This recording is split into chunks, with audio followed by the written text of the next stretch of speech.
All right. Welcome, everyone. Thank you for joining us today for pedestrian and kick scooter safety education. We have several presenters today in our lineup. We have Megan and Peyton from Bikeworks by Pair. They'll start things off by sharing the pedestrian and scooter safety trainings that they have developed for their students. Then we'll hear from Leah Biado with the Beaverton School District, and she'll walk us through how her district used let me switch screens to the agenda here. There we go. Um, she will help us see how her district used an innovation grant to purchase pedestrian and safety kits and empower their PE teachers to teach the lessons. And then lastly, we will have Lindsay Huber from the Oregon Safe Routes to School team, and she'll highlight the Jump Start Pedestrian Education offerings. So we can go ahead and get started with Megan. Great. Hi, everyone. Peyton Blackwell and myself are going to be presenting to you about scooter and pedestrian safety today. We're from Bikeworks by Pair, a nonprofit out in East County, and we serve East Multnomah County schools. Um, so yeah, let's get started here. We want to give you an idea of how you can implement scooter and pedestrian safety in your communities. And so I want to give you kind of a little bit of an overview, at least. I'm going to talk about pedestrian safety, and then Peyton's going to talk about scooter safety. I'm going to give you a little history of the pedestrian education. Mary Jo Anderson from Multnomah County. She's a transportation planner. She might even be in this call. She's the one that created these pedestrian safety lessons. They're 30 minutes long.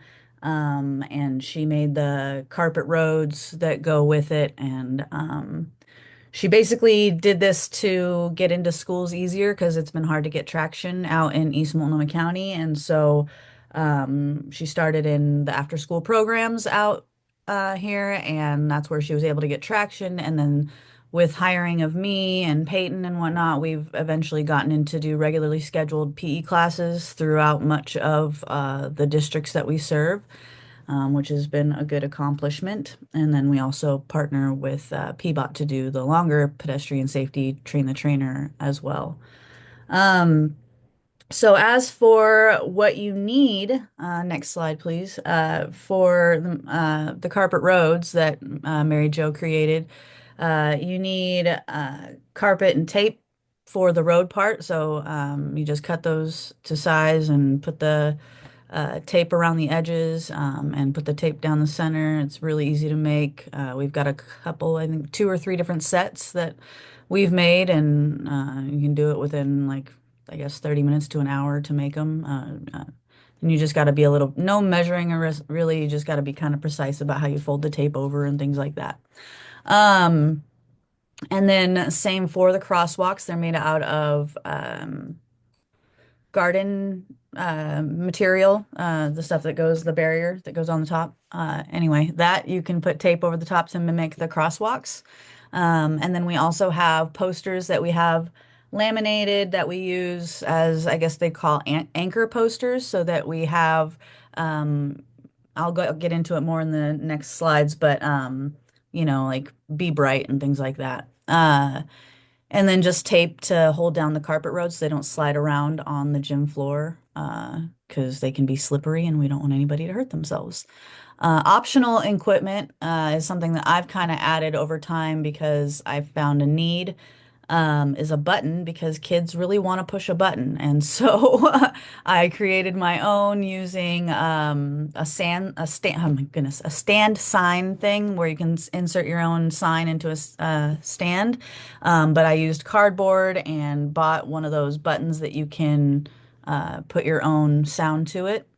And then I can give you guys more information. You can see it in that picture right there. Um, I made it colorful, and so they can push it and it tells them to stop and wait, just using my voice. And then I use poly spot markers because pointing to where kids need to stand is difficult. And so I put spot markers that I can move, and then they can know where to stand for different scenarios, or if I have them come up to practice crossing the road. I have cones. Actually, Mary Jo found these really cool fold-up cones that we can use to mimic either the center island for crossing at a rapid flashing beacon or for mimicking where somebody's house is or some other barrier. Next slide, please. So our 30-minute lessons give students a time to practice on the carpet roads to cross the street.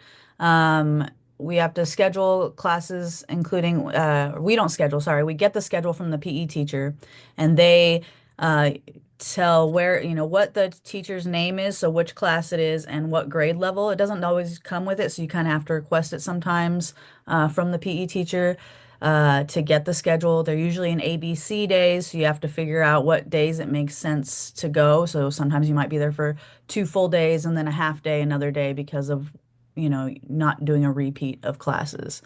Um, so we don't generally have them move their classes around. We try to make it as easy as possible for them and go in, if we're doing K through fifth, we go on all day and basically take their classes for 2.5 days worth of time. Um, we do request that PE teacher is there, and any additional adults that, or well, one extra adult would be helpful just for behavior issues or just to get them to help teach and things like that, or to help them be a driver of a car to mimic a certain situation. Okay, next slide, please. Um, so we teach the K through 2 to be visible. So, wear bright colors, use reflectors, use a flashlight, things like that. And ask them open-ended questions like, are you going to be best to be seen while you're out walking? And it's important to say seen while you're out walking, because otherwise they're going to tell you that they're going to wear a jacket, or things like that, and what clothing they're going to wear for the weather versus what they're going to wear to be seen. And so just making sure that you use that verbiage to say, hey, how do you want to be seen while you're walking? And then walk on the sidewalk, making sure they know those words, use crosswalk when they're crossing. And then when you talk about using the crosswalk, um, also talk about, how to cross. So stop before crossing, push the button if there is one, look both ways, look left, right, left again, make eye contact with those drivers. We emphasize that a lot in our lessons. And we have students practice looking into our eyes as drivers when they come up and practice crossing the roads. Watch for reversing vehicles in parking lots and driveways. Mary Jo actually came up with a car concept that I think you guys can have access to if you want one bad enough. I'm not sure exactly how that works. I know it was a thing that we offered back a few years ago, so I'm not sure if it's still something that we can do. But basically, it's a car that has the lights for the brake lights and the reverse lights in the back of the car so that you can show kids in real time what that looks like, so that they know what to look for when they're in parking lots and driveways. Um, Next slide, please. We have advanced concepts for third through fifth. So we basically kind of go over the K through second curriculum and review that, but not at full length. Oh, and sorry, to go back to the other one, you don't need to go back to the slide, but we have every K through second come up and practice crossing the road. So we have them come up like 3 to 5 at a time, and then they each get a practice stopping, pushing the button, looking and making eye contact with each driver. So I have me up there as a driver, and then one of the instructors or extra people who's helping be a driver. I don't tend to have kids be the driver because things get chaotic. They want to, race around and things like that.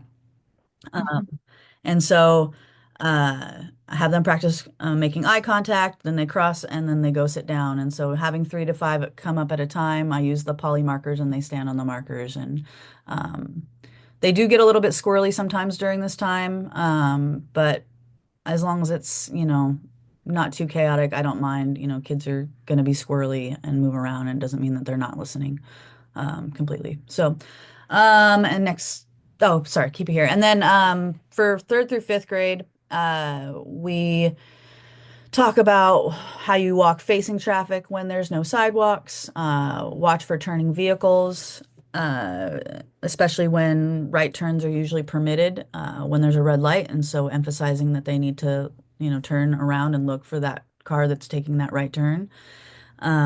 Walk with a purpose, unplug from electronics, which kind of goes along with walk with a purpose, and then how to cross at rapid flashing beacons and max tracks slash train tracks. So the ones at the end we kind of added because we noticed there was a need for rapid flashing beacons and crossing at max tracks, especially out here in East County. And so yeah, so all of these concepts we have like one or two volunteers come up. I use the poly markers with the walk facing traffic. I have them walk with going the same way as the car, and I'm the car, and I kind of show them how they can't see me, and then I have them do it the other way and walk facing so that everybody can see how they can see me so much better. And same with the watch for turning vehicles. I have everybody kind of come up and mimic what that looks like on our carpet roads so that they can see. I do not have every third and fifth come up and practice crossing the road.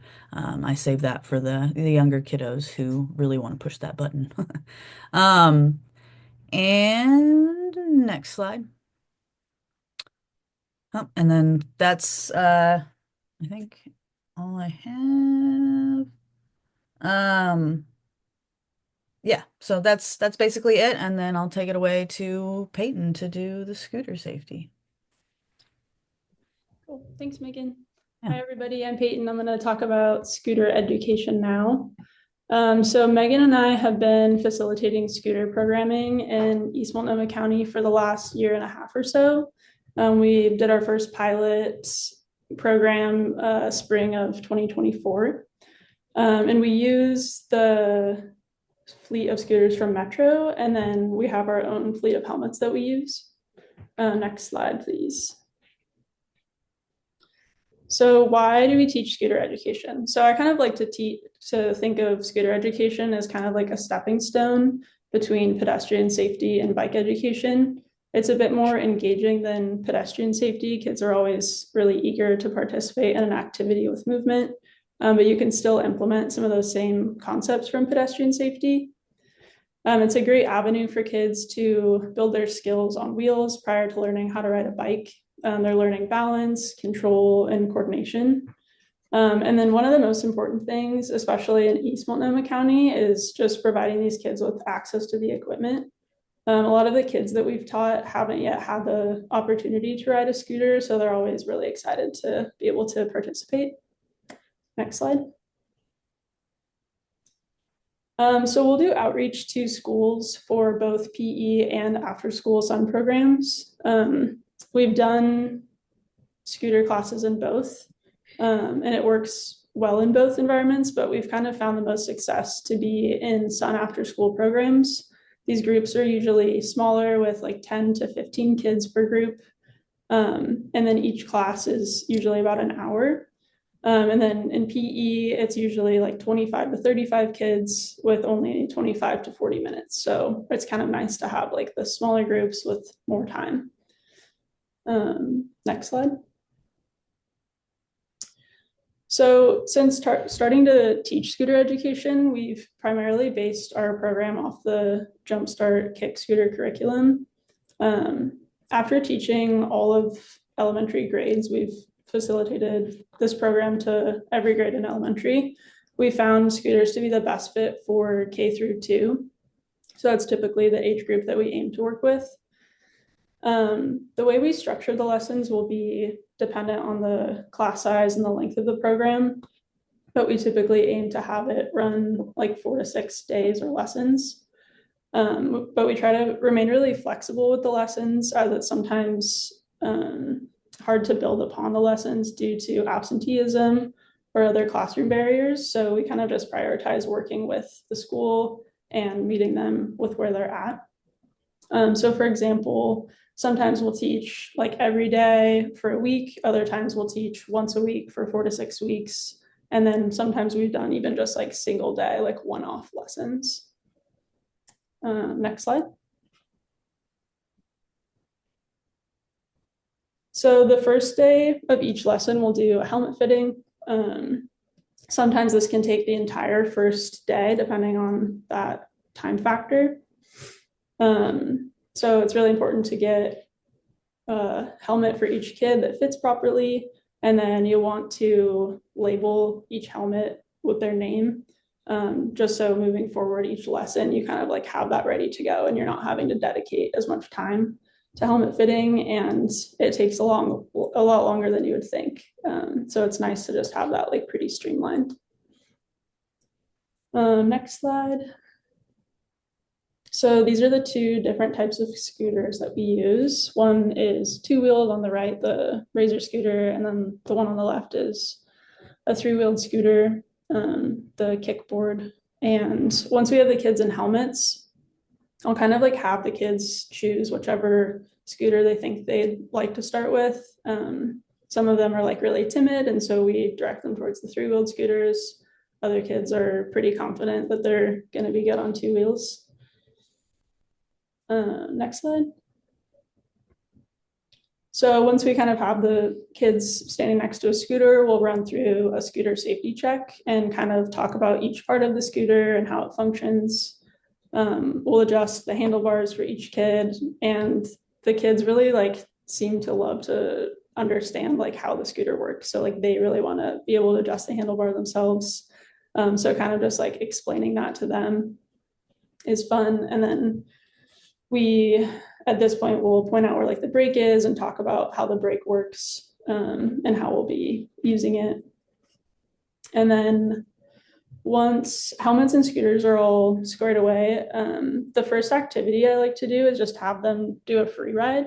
By this point, after like helmet fitting and then getting the scooters all fitted, the kids are pretty squirrely and ready to ride. So it kind of just gives them the chance to ride around for a while. And then it's actually informative for us because we kind of can see where the kids are at, like skill wise. I think a lot of the time kids that are like timid and choose the three-wheeled scooters could actually be riding a two-wheel, and then vice versa. Some kids that jump to the two-wheel could actually benefit like starting on the three-wheeled for a few days.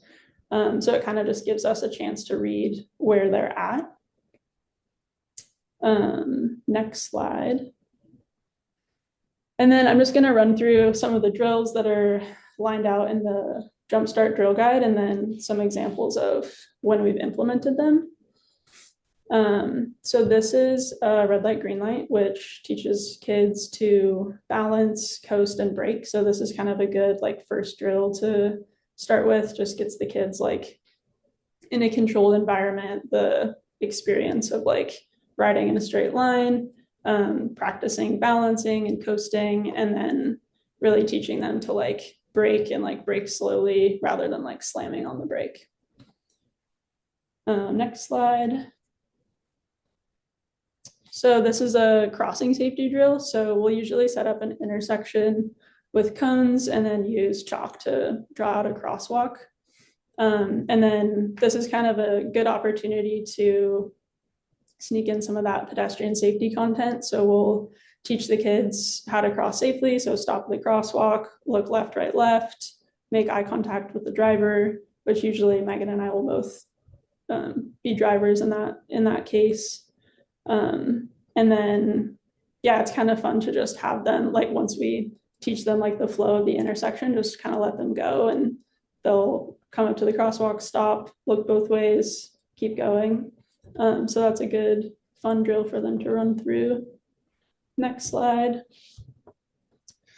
Follow the leader is another one that we like to do a lot. Kind of similar concept, like getting the kids to ride in a straight line. We'll usually say to pretend like there's a ghost scooter in front of you to teach the kids how to properly space, and then how that's important to leave space, to leave time for braking. And then I also like to sneak in some hand signaling here. It's a little bit hard to signal on a scooter because you really kind of have to keep both your hands on the handles the whole time, but I'll usually have the kids like brake and then signal to stop, and we all communicate that we're stopping, and then we'll signal whichever direction we're turning. So that's kind of just like good exposure for them to start learning hand signals. And then we'll always like rotate out who's the leader. And so that kind of gives kids the opportunity to like really be thinking about which direction they're turning and which signals to be using. Next slide. And then, yeah, if possible on the last day, we like to do like an off-campus field trip. So I think it's just kind of worked out that the few schools that we've done this at have had parks or like trails right next to the schools, which is really fun. So this was a class that we did at Shaver Elementary, and Lewitt Park is right next to the school. So we rode over to Lewitt Park and just kind of rode around on the sidewalk there and practiced our signals and crossing. And there's a skate park there, and there were people like riding around, and the kids were really excited to like stop and watch some like older kids riding on scooters like in the skate park. So I think it's just a cool experience for them to get off campus and kind of teach them that scootering can be like a way to get around and to be autonomous. So yeah, that's kind of an overview of both our pedestrian and scooter education that Megan and I have done in East Multnomah County. And then I think we're gonna take questions at the end. Thank you. Thank you, Megan and Peyton. Yes, we will save the questions till the end. So now we'll hand it off to Leah, and she can take it from here. Awesome. Hi, everybody. I am Leah Biado, she, her pronouns, and I'm the Safe Routes to School Coordinator for the Beaverton School District. So today I'm just going to share kind of key points and how we've moved our program from offering pedestrian safety education voluntarily to about 1 or 2 schools a year to a fully implemented program at all 34 elementary schools in our district that will be taught by the PE teachers. Next slide. So as I share kind of our journey and timeline towards an embedded pedestrian safety program, I just wanted to share 3 like keywords for you to take away today. One would be patience. From start to finish, this has taken us about 7 years to accomplish. Connections, utilize your connections, build those relationships, say yes to projects that are adjacent to your priorities to kind of show your value and get more buy-in.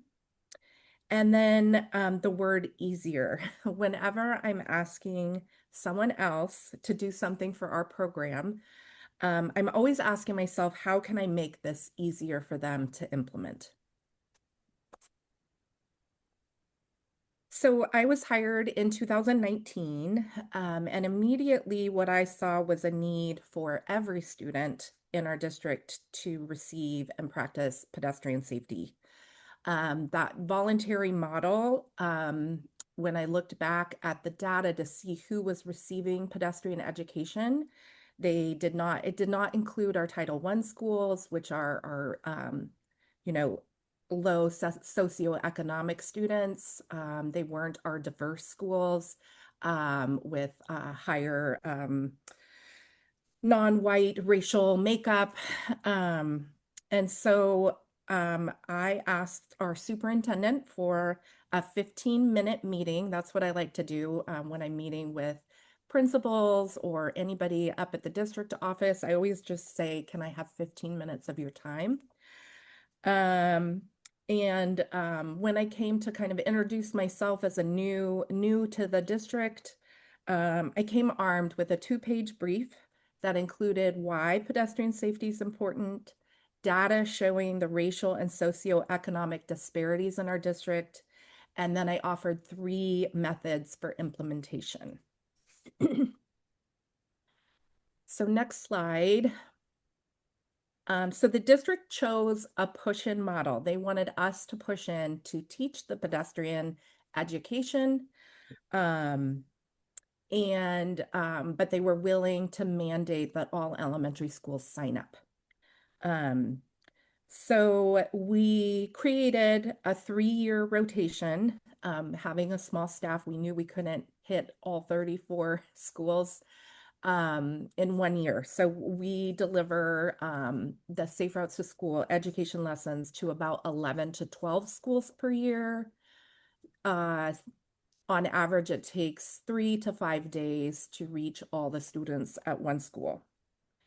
So during this time period, as we were implementing this new push-in model, we were also interrupted by the pandemic, but we were able to reach 17 elementary schools with the neighborhood navigators lesson. So that was, already created, and we were just implementing it.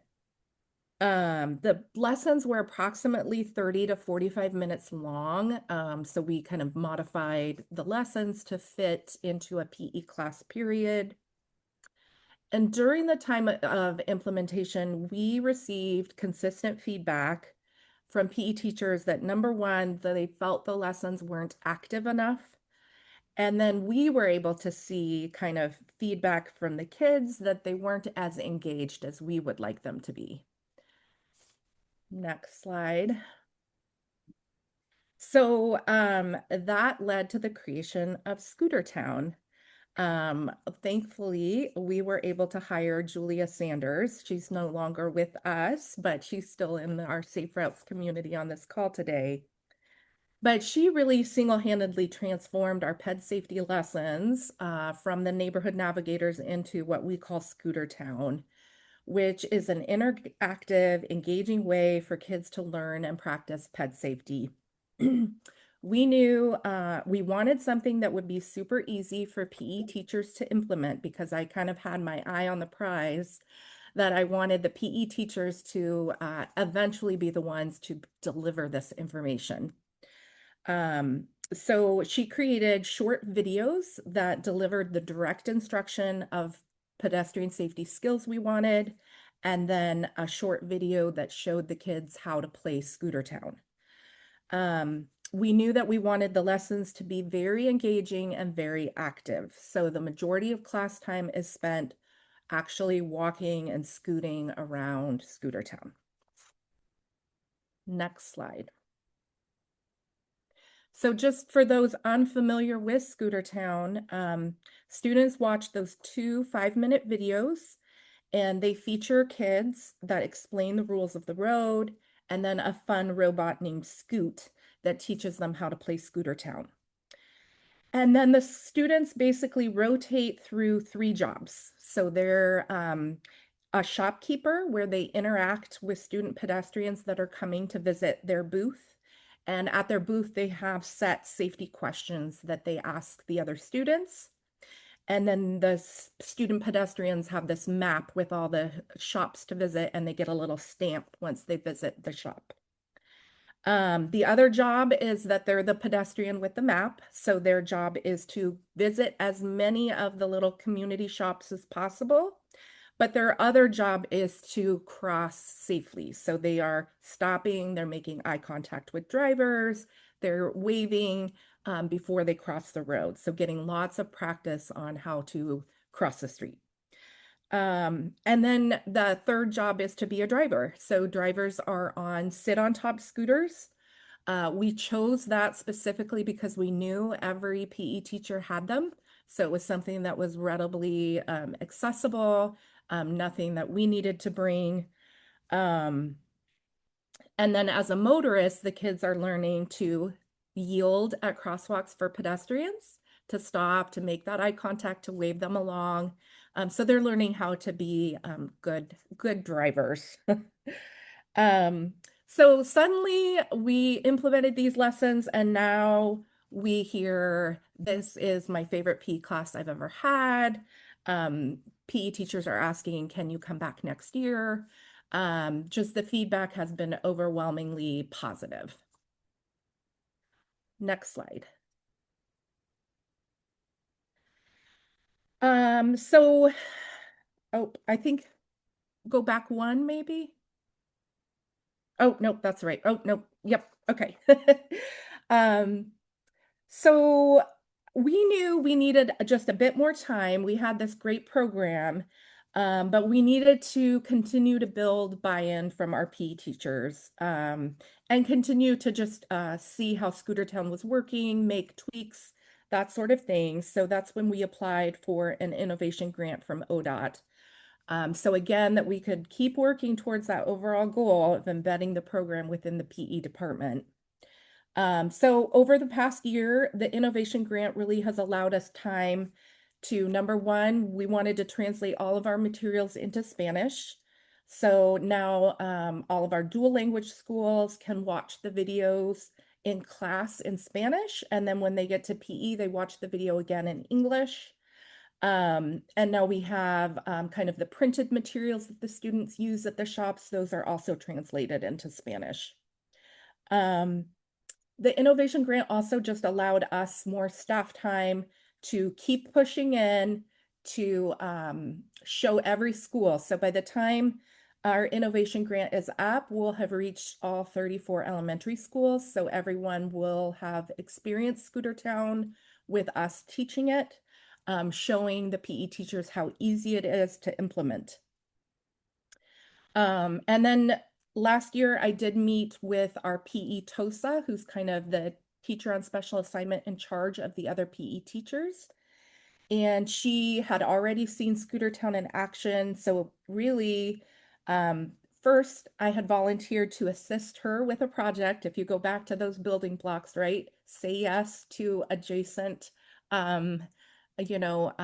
things to build that relationship. So she had an active kids spring activity she wanted help with. So I said yes. And while we were meeting with that, I said, hey, we really want the PE teachers to teach Scootertown.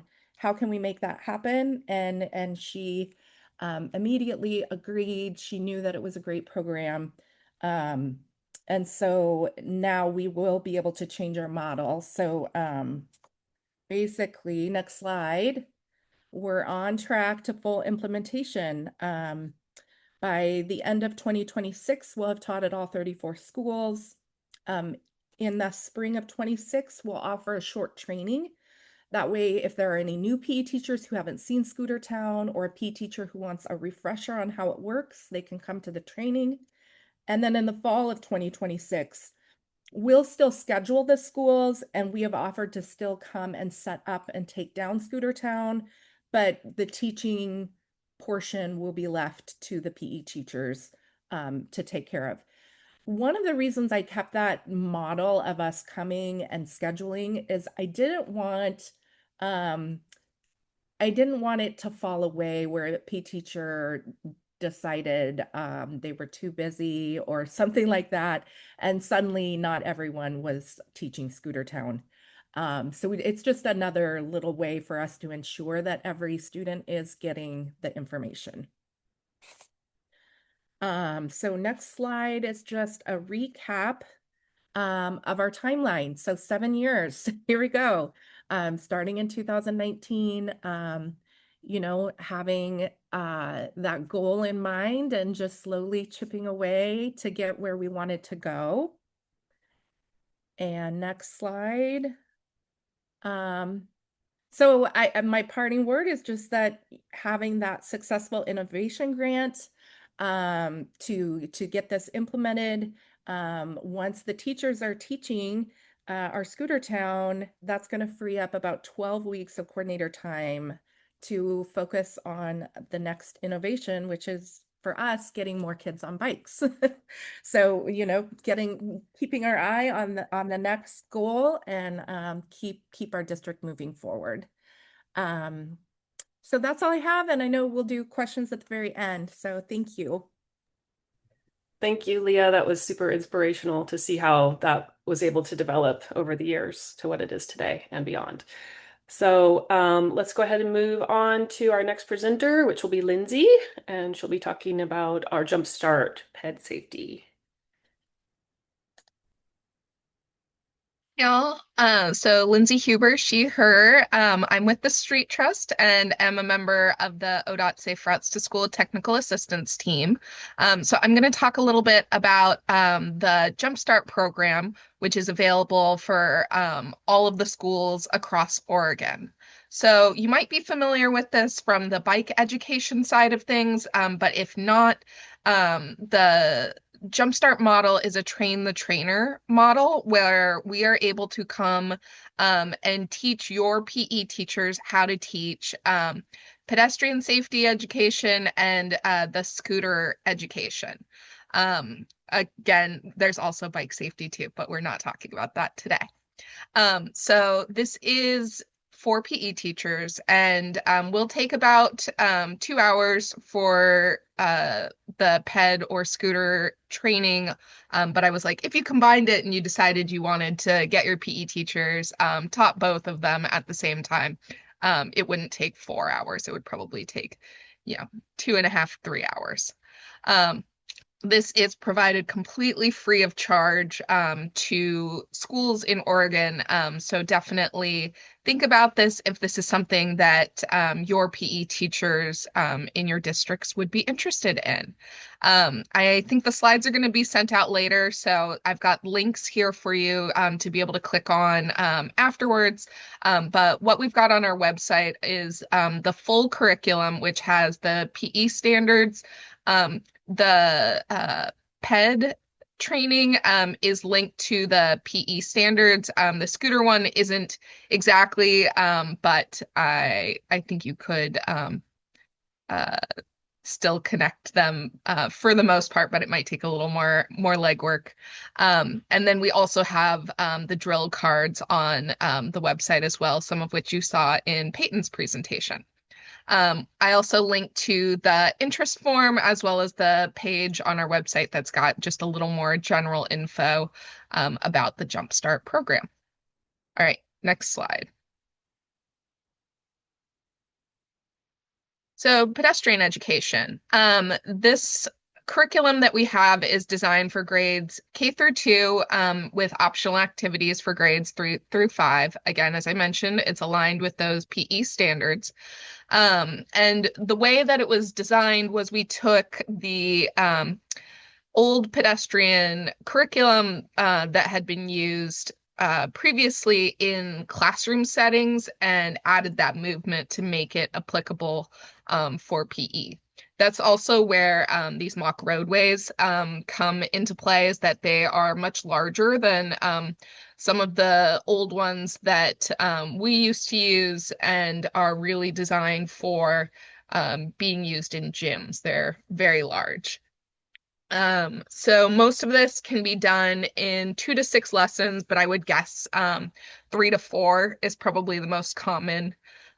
There's some optional things such as personal safety, if that's a concern in your community, as well as I mentioned, ways to make them a little more complex if you're working with older students or they're just like really on it and really getting it, and you have a lot of time to be able to dedicate. So it's very flexible. We like to say choose your own adventure. So yeah, you can really kind of make it your own. It's always designed that you can use our curriculum and change it however works for your school. You don't have to follow things rigidly to the letter. So whatever works, we are happy with. And we also really recommend that walking field trip at the end. Ooh, okay, I will answer that question. I guess we should wait for questions till the end. But the walking field trip is a really great way to get students out to actually practice on the roadway. It really kind of hammers home a lot of these concepts for students when they get the chance to practice on a real roadway, which we know isn't always possible, but when it is, we always recommend it. So what's available for this? We have pedestrian kits that you are able to borrow. We actually just built a couple more last week, so we have a few that are ready to go out into the world. So definitely if you are thinking about applying to do a Jumpstart training, now is a great time. You'll get these mock roadways. You get 2 of the roadways that you're able to cross into an intersection. You get the crosswalks, which are also able to be removed, which is a great way to be able to talk about things like unmarked crosswalks at intersections. It makes it very customizable.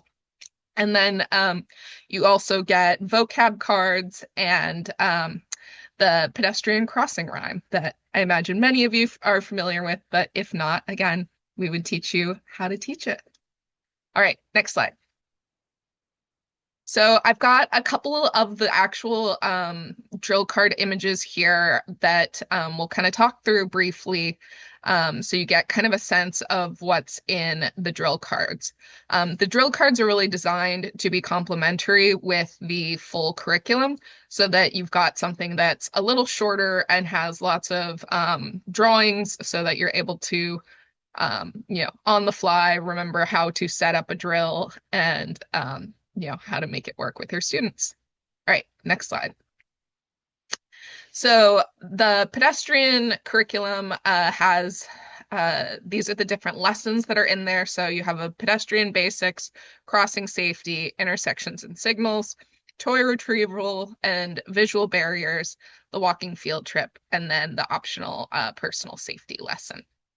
All right, next slide. So I mentioned that there's vocab cards in the set. This is another one of those ways that we've really changed the curriculum to work more for PE. So rather than just kind of teaching these words, they all have an action that's associated with them. So you have 3 different days worth of lessons that you're adding to your repertoire of vocab words, and then you use them in a Simon Says type game, where you'll hold up pedestrian and then have your group of students act out being pedestrians, pretending to walk or wheel around. So you have a nice little list here. And you can also customize things. So shoulder is a great one to spend some time on if you have a lot of roads that don't have sidewalks, for example. So you can really spend some time talking about some of the different things that you see in your area. And again, add that motion to really make it appropriate for PE. Next slide. This is an example of one of the drill images. So again, one of the ways that we make this work for PE. So this is when you have one of the roads just laid out, and you don't have them crossed as an intersection. This is just your first day of crossing practice. We always recommend having some sort of an activity that students are doing at the crosswalks before they cross. So that could be dribbling a basketball, that could be doing some jumping jacks. The images here show like a little hacky sack type, beanbag or jump rope, whatever sorts of activities that your students would be familiar with. We recommend having them do that, and then they go and practice the crossing. So if you're teaching in an after-school program or something like that that doesn't have the movement requirements, you don't have to do these things. But it's a great way to, again, get this into PE and also get those wiggles out so that they pay attention and focus. Next slide. This image here is of some other students, at one of the intersections using the mats. And this one, you see the big blue blocks. Those are visual barriers. So that's one of the later lessons that you're able to do is we don't provide the big mats, but these are tumbling mats that many gyms have, or you can use large trash cans, whatever you've got, to talk to students about how to cross the street when there might be something that's kind of blocking you from being able to see. So we like to offer these kinds of practical exercises that kids are going to run into in the real world. All right, next slide. Okay, scooter education. I'm not going to go into the slides or the drill slides because Peyton showed so many of them, and I was like, oh, you're pretty well covered there. But I do want to mention it as well. So the scooter education is really designed for grades K through 3, and it's based on that pedestrian curriculum. So it's designed for sidewalk riding, rather than street riding. So it's teaching a lot of the exact same materials that you learn in the pedestrian education, but on a scooter instead. So we're hoping that for some schools that'll be a little more exciting, get them to sign up and be able to teach that pedestrian material in a way that can be more engaging for those students.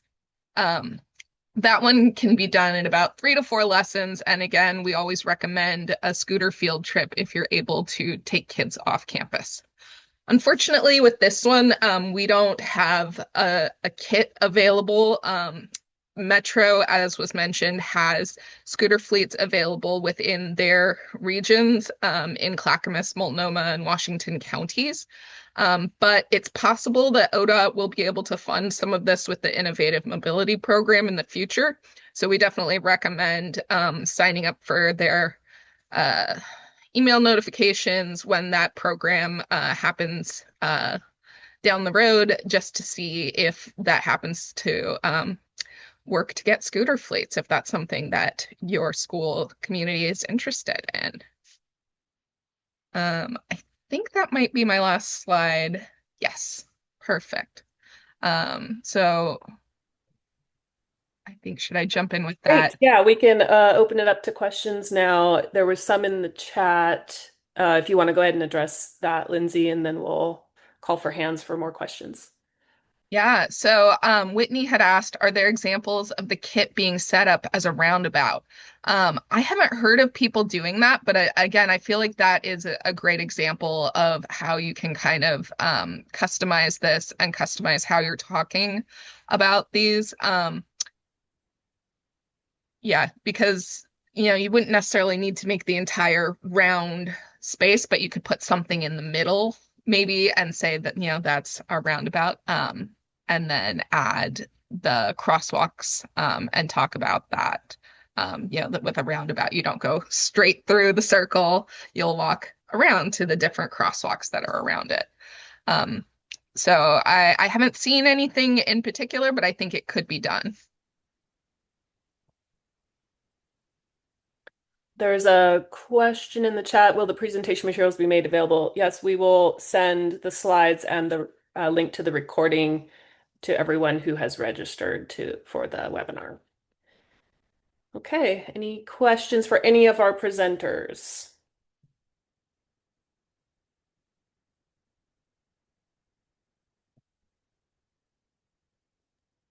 I'll ask, are there any resources available for like chaperones or just any support for the walking field trips or the scooter field trips?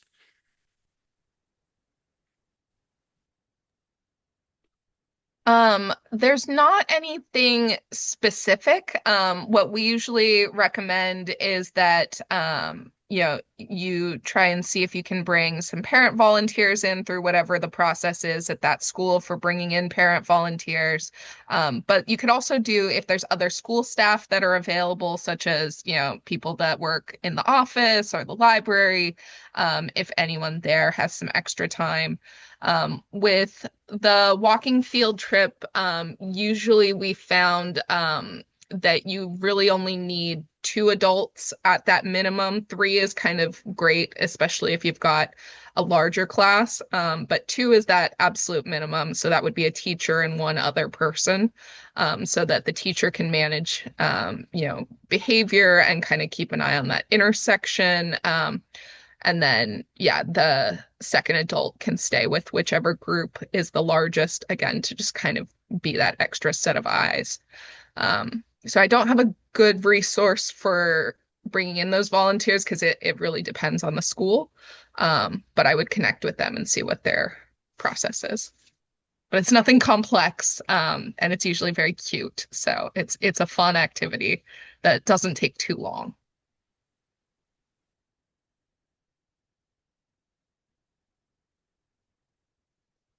Any other questions?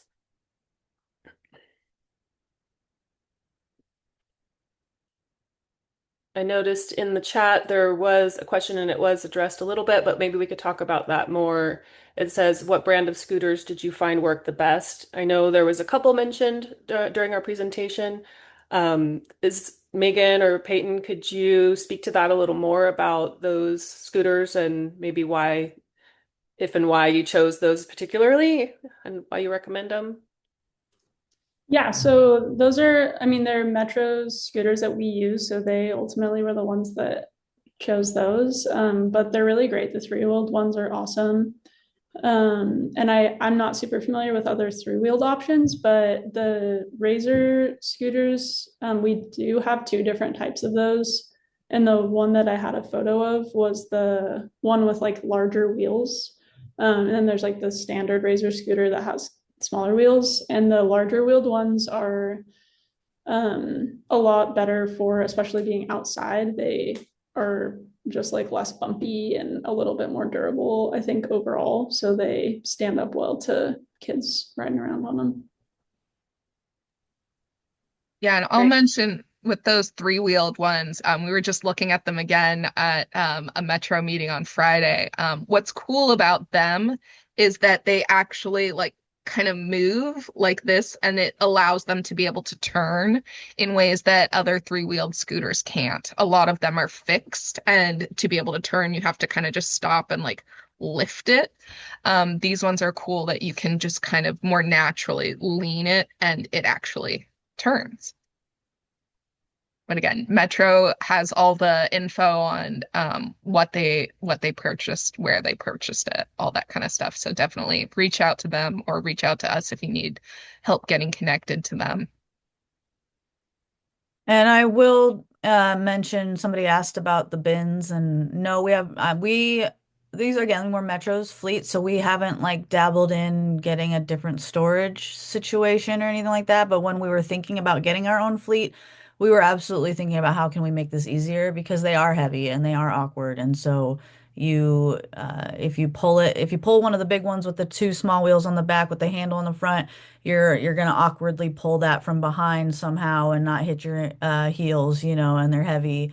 Then there's another bin that me and Peyton had to lift together because it was so big. So you would need a wagon or a cart or an extra helping hand, I feel like, in order to transport these from your car to the classroom. And that's another thing, like they're big, so you're not going to fit them in a regular sedan. You're going to fit them in a truck or an SUV potentially or something like that. So just to give you an idea of how big these bins are and how heavy and awkward they can be, and then it is doable, don't get me wrong, but you have to plan accordingly and have a big enough vehicle to transport them and such. Yeah, and I can say the ODOT pedestrian kit is one large bin or large like bag, depending on which era of kits they are. Megan or Peyton, how many containers and helmet bags would you say that there is with the Metro scooter fleets? That's dependent. Peyton can speak on it more too, but like we actually found recently that you need a lot more helmets than what you think you need, especially if you're doing a whole PE class. We're so used to doing sun programs that we weren't really thinking about how much helmets we would really need for a PE class, and so that was a little bit uh, uh, something new that we had to experience. So I'm not exactly sure about PE class sizes. We generally do about two huge bags, so probably like four smaller bags of helmets for a class size of like 15. So if you're doing that, you're going to need even more, and if you're doing multiple classrooms, you're going to need potentially even more. So and then as far as the scooters, there's about I think five or six in each bin. And that's also dependent on how many students you're going to have. Peyton, you got anything more to say? No, I feel like that covers it. I think, yeah, there's like 4 or 5 bins. And yeah, they are large. And then I think like helmet management is just kind of this like ongoing challenge that maybe a lot of us face. And I think that if I were to do scooters and PE again, I would want to have enough helmets to have like one per kid because it was really challenging for us to properly sanitize and label helmets to overlap.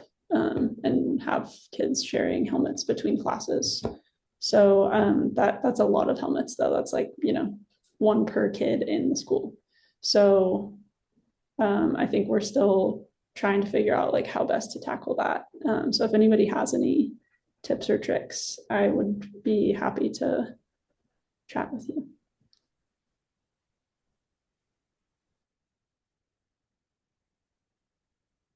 Okay, great. We have time for maybe one more question if anyone has one final thought.